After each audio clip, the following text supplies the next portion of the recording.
Hey guys, it's me, Lily. And Jade. Do you have any stuffed animals? Yes, me and Jade have millions and billions of stuffed animals. So we thought, what's the only solution? Make a YouTube video about it. I love stuffed animals. So in this video, we will be taking our favorite childhood stuffed animals and making them into OCs. For this challenge of sorts, we had a few ground rules. The first being that when we say childhood stuffed animals, these guys are old. I would say that they're all 10 or more years old. Secondly, no human stuffed animals. And thirdly, no stuffed animals of a real character from a piece of media.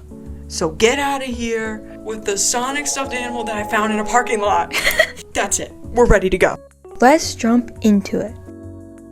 For my first chosen stuffed animal, I picked this guy. He is my favorite stuffed animal from my childhood. He is a baby Dloicus and I named him Spiky. I got this little fella when I was 2 years old from a natural history museum gift shop, and I distinctly remember that he had a mama. And my parents said I couldn't get the mama and the baby. I just got the baby. That would be too expensive. When creating these characters, me and Jay decided to make mood boards. I can't speak for Jade, but for me, coming off of Cringetober, I was feeling really art blocked. So making the mood boards felt really helpful at the beginning of the process instead of just jumping straight into drawing. And if you guys are interested, I will be showing you how me and Jade go through the process of making mood boards on Procreate. So this is Spiky's mood board. Since I got him from a museum, I decided that him as a character would work at a museum. I thought that'd be cute. So he's kind of a nerd. And I gave him a sweater vest and some gray slacks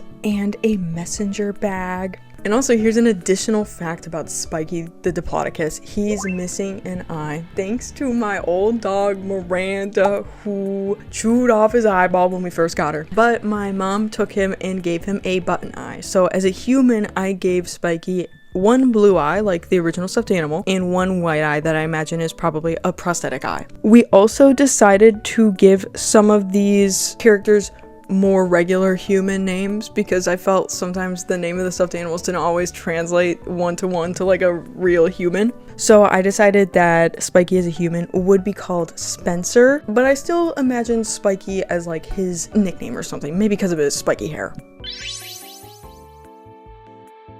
So for my first character, I chose to do my favorite stuffed animal, Lily. She's a bunny. She's a little gray bunny. I was obsessed with the name Lily. I named the majority of my stuffed animals Lily and other toys. And anytime I had to make a character in a game or something, their name was Lily. And that is why I love Lily. Oh my gosh. And no other reason. What? I got Lily, the stuffed animal, not the human, from my baby shower when I was a fetus. So this is her mood board. I made it have a lot of gray in it and kind of angel-y because she's my angel. Guardian angel. My guardian angel. For her character, I gave her hair pom-poms and pom-poms on her leg warmers to be reminiscent of her bunny tail, and I decided that she would be Korean.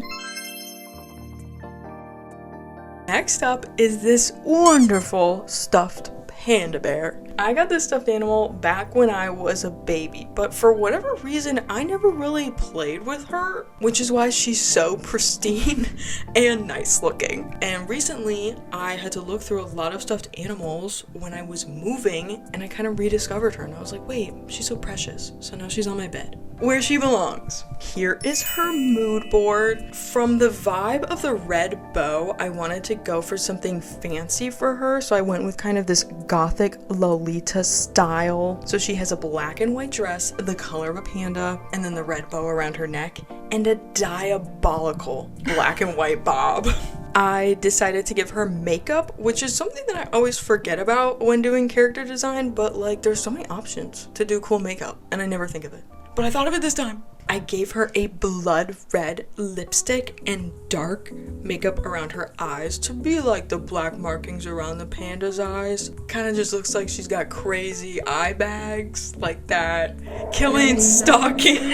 And finally, You may have noticed that she never had a name. I never named her when I was a kid. I was so uncaring towards this poor woman. But I decided to give her the name Lieme, which is a Chinese name. She is meant to be Chinese, as that's where pandas are from. And the name means beautiful rose, which I thought was fitting because she's beautiful, and the red is kind of like a rose red.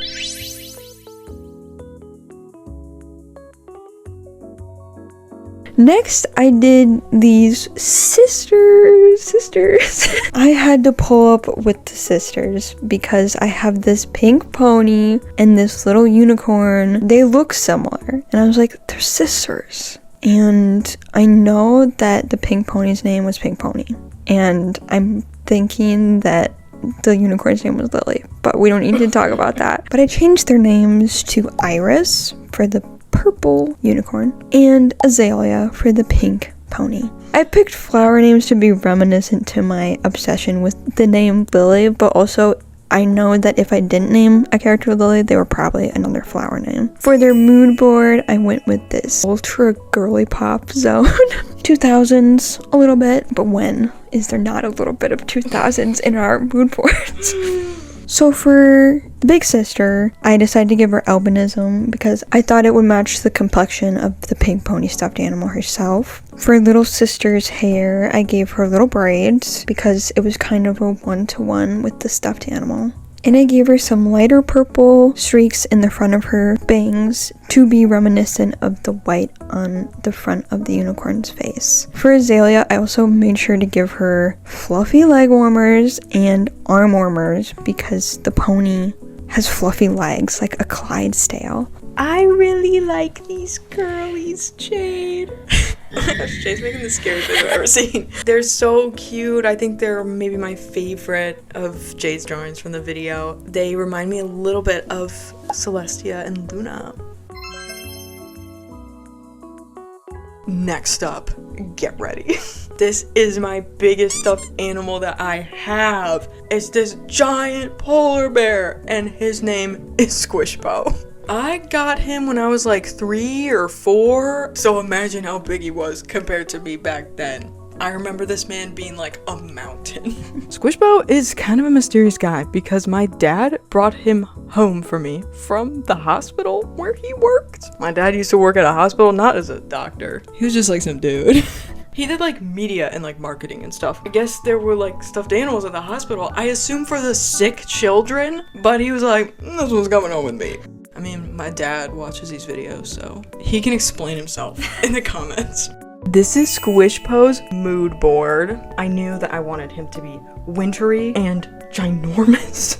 I gave him a big winter coat, as well as the scarf that he has in his bear form, and matching hat and gloves.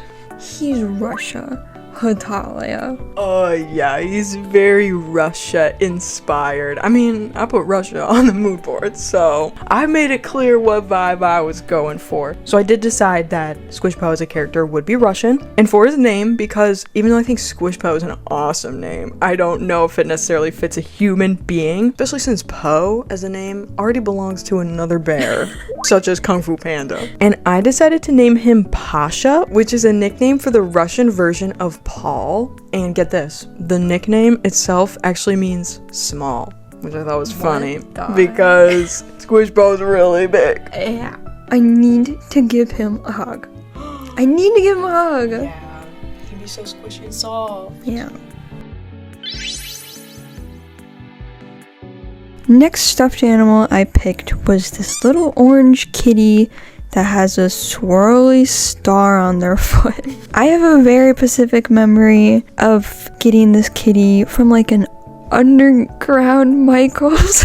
The bomb shelter Michael's. The bomb shelter Michael's. No, there was a Michael's near me when I was little that was underground. It was like you had to go down steps, and the ceilings were really short. Is this real? It is real. I have like such a strong memory of it. Anyway, I was entranced. I was entranced by this kitty, and I was like, I liked the dazzle on their foot. There was other animals that had this dazzle on their foot, and And I was like, what are these magical creatures? I don't even know what brand they are. I don't think they still have their tag on them. So if you know what brand, You recognize the dazzle. comment down below. So for their mood board, I went with kind of a tropical orange kitty, Hello Kitty duck man. I named them Keyahi, which is a Hawaiian name meaning fire because they're so orange, and I was like, it's like fire. I also gave them a lot of jewelry and a belly button piercing of a star like their dazzle foot. They're freaking me out because they're wearing gold jewelry and silver jewelry together. And isn't that like a no-no? It's like a fashion faux pas. But they're an icon, so they don't care. Next up is this little manatee plushie that has a logo on her side that says Florida, and I named her Sunny, as you can probably guess, because the logo had a happy little sun in it. And here's a fun fact. Fact wizard here. Jade also has a stuffed fox who has the same logo. It doesn't say Florida. His says Arizona, but Jade named that fox Sunny. Our brain waves were in sync even way back then. I actually don't know where she came from. I hadn't gone to Florida at this time, so I assumed she was a gift maybe. She could have been a hand-me-down from my cousins, or maybe someone went on a trip to Florida. Here's her mood board. Since she's from Florida, I wanted to capture that essence and make her a bit of a rough and tumble beach tomboy. So I gave her a bucket hat that has the Florida logo on it, and this dolphin shirt, which is inspired by like these old man marine life shirts. I love them. I have one and it's very well worn. It has a lot of holes in it. So I don't really wear it anymore, but she's got one. It's kind of the same vibe. It's got holes. She's taking the collar off. And I gave her some gray capris with a sunflower patch and a patch with the sun from the logo on it. So combined with the dolphins on her shirt, both elements of the Florida thing reappear in her design. And for her character, I picture her being like a camp counselor. Like, I feel like she'd be an awesome counselor at like a hiking, kayaking, snorkeling. Camp Sunny Valley. Camp Sunny Valley. I don't know, something like that. Next up, I got Big Bunny. She's a big bunny, and she's awesome, and she's soft, and she's beautiful. She actually was my mom's that she had gotten for Easter before I was born. I was trying to think of like a personality and a vibe for her, and for some reason I was struggling, but then I landed on a nurse. I thought she would be a good nurse, so I made her a pediatric nurse. So for her mood board, I put a lot of nurse motifs and Peter Rabbit, because she gives me Peter Rabbit vibes. Also, Pochaka's there. My queen.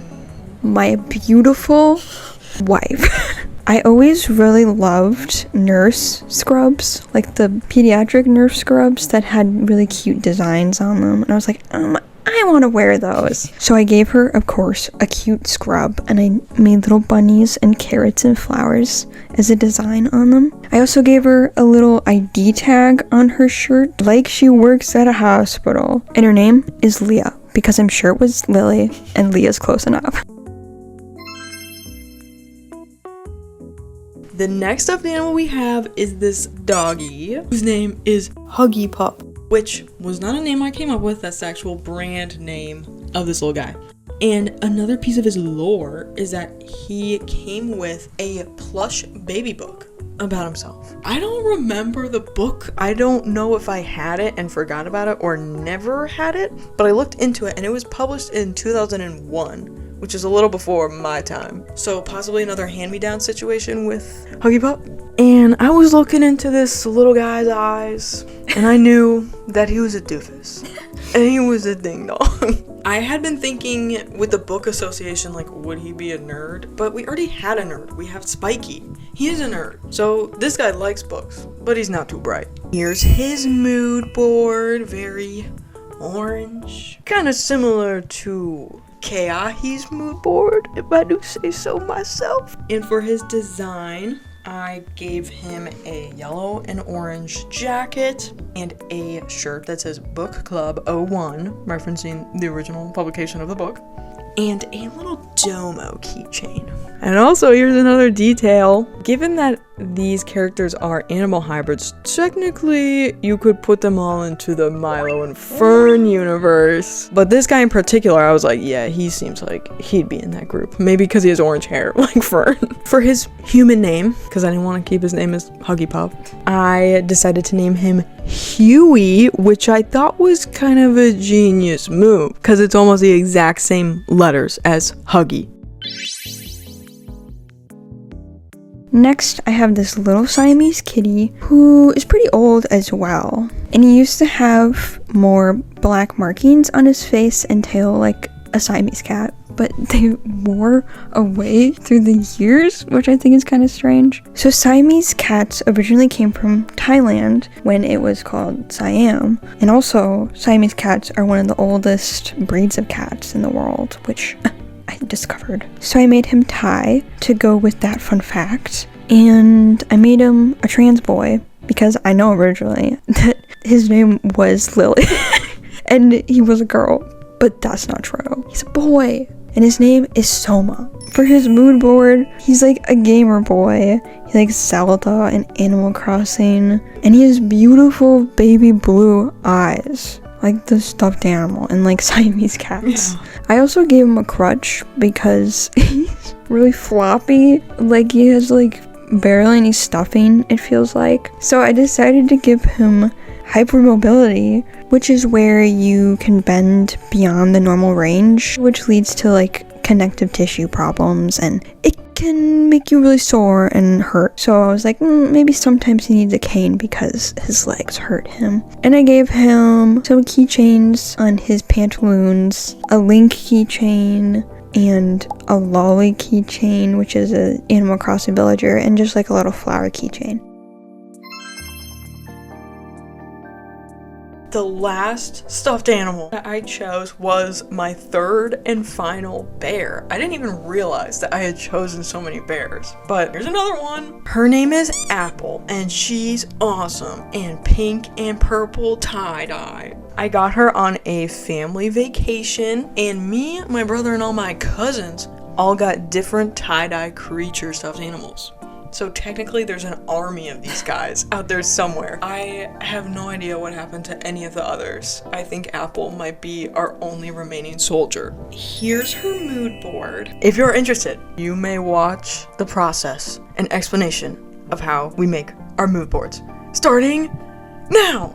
Okay guys, Fact Wizard here. I'm here to tell you about how Lily and Jade make their mood boards. Because I'm Fact Wizard, a separate entity from both of them. Yes.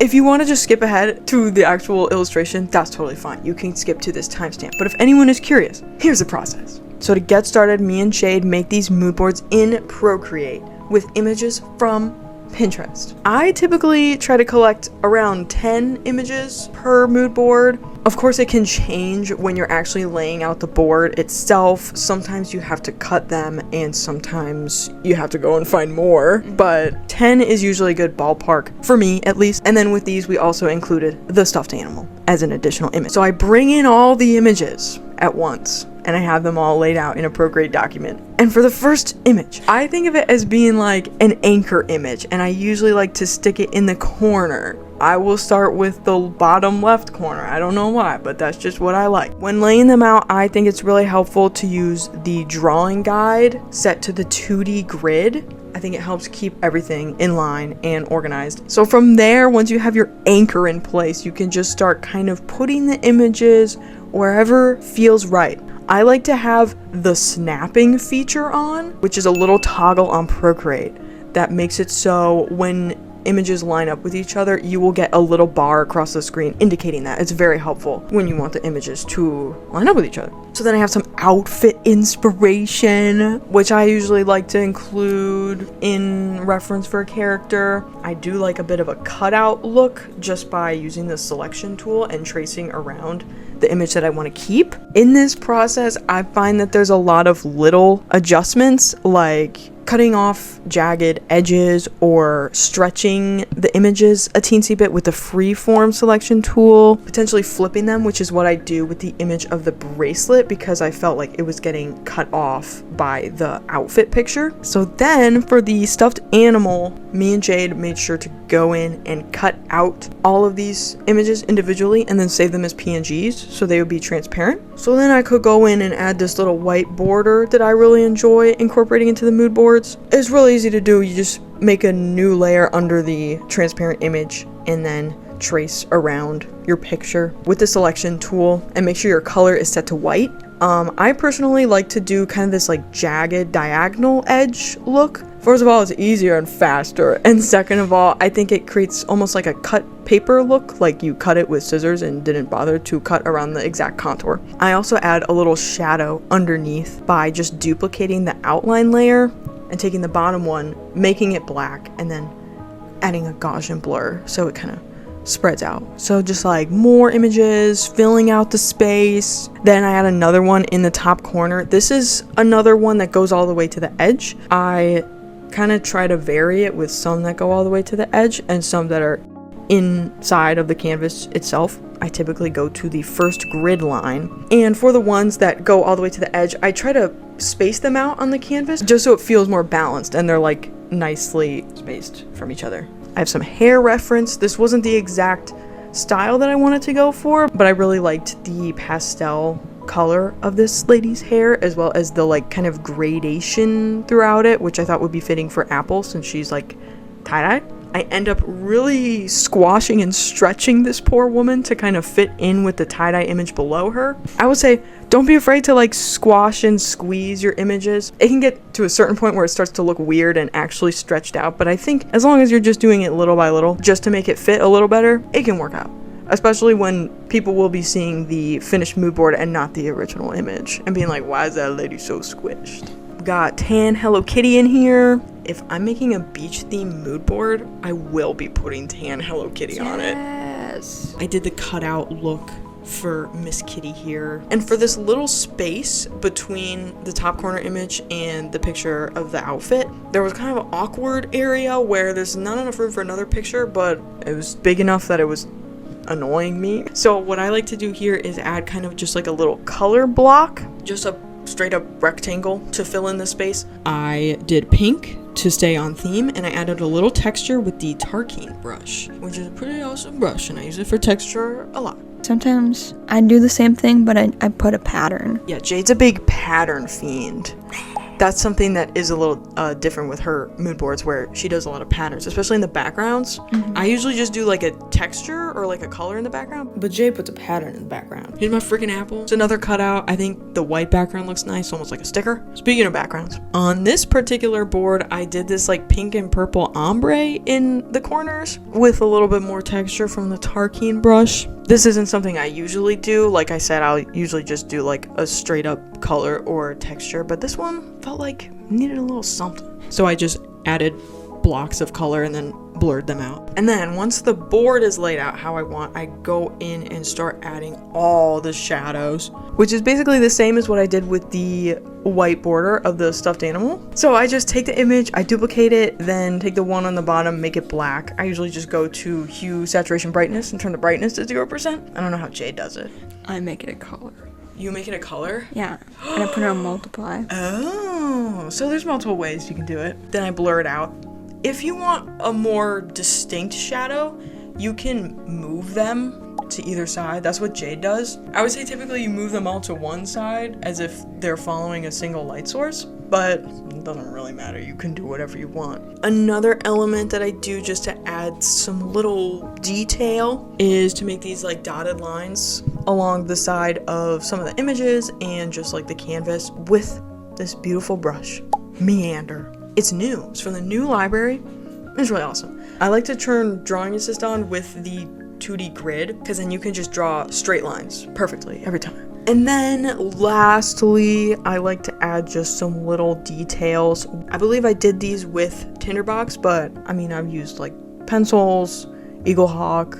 If you want to do smooth, you can do smooth. Studio pen, airbrush. That's Jade's favorite. I usually try to keep the little doodles like on theme with the vibe of the mood board. So for Apple's board, I gave her like hearts and dots and little swirlies, just for some visual interest wherever I felt it was lacking. I will warn you, I can definitely get carried away in this step and add so many little doodads that it's kind of getting overwhelming, when the point of a mood board is to have the visual reference of the images, not a bunch of freaking swirlies and hearts and stars. So be careful out there. So that's it. That's the finished mood board. This one isn't my favorite, but it's the one I recorded, so it's the one that you got to see. So I hope this was helpful, and I hope I explained everything in a comprehensive way. Let me know if you have any questions in the comments, and let's get back to the illustration. So for her design, since she was from a beach vacation, I had to make her another beach gal. Similar to Sunny, but Apple's more on the soft and feminine girly girl side, I would say. And you could say that Apple and Sunny are dating. You think I was gonna make two cutie pie beach girls and not make them kiss each other? Think again! If you look closely, Apple has a bracelet around her wrist with teal and gray beads, which is Sunny's color palette. And then if you rewind and look at Sunny, she has a bracelet with pink and purple beads on it. And you might have noticed from seeing Apple, the stuffed animal, but she is also missing an eye, courtesy of my dog, Miranda. But for whatever reason, we never gave her like a replacement button eye. So for her human design, I just gave her an eye patch, as opposed to Spiky, who has the false eye. And this was another one where I decided to keep her original name being Apple, because I just thought it was cute. It's maybe not the most conventional human name, but I think it suits her. I think it's an awesome name. I love the name Apple. I love Apple. I'm kissing her. She's so beautiful. Last stuffed animal of the roundup. I chose this little chocolate cow who is a Webkinz. She is my favorite Webkinz that I own. I named her Daisy because I feel like that might have been her name, because that was another name that I often would use. Not as much as Lily, and her name could have very well been Lily as well, so I don't know. So for her mood board, I put a lot of green apples because I was just gathering that energy from her. I also put some kind of Mori-K outfits. On her sweater, I gave her a little embroidery of a cherry blossom and a green apple. I gave her multicolored hair to be reminiscent of the cow herself, because she has the lighter patch in between the darker brown. And I think she's just like a darling, sweet girl. She reminds me of Jade's Sheltie Girl Adopt character. Wait. They'd be like besties. Her stuffed animal is wearing a scarf, because I always like to put a lot of my stuffed animals in clothes or ribbons around their necks. So of course I had to make her wearing the scarf as well. And you can't really tell by the piece of fabric she's wearing, but I remember what the full fabric looked like, and it had little butterflies and snails and flowers on it. So I put those on her scarf. Also, she is my favorite that I did.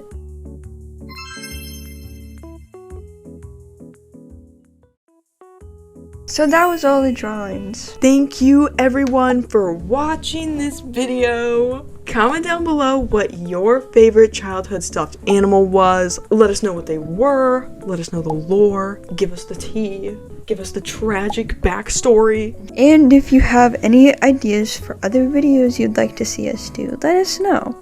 Good night.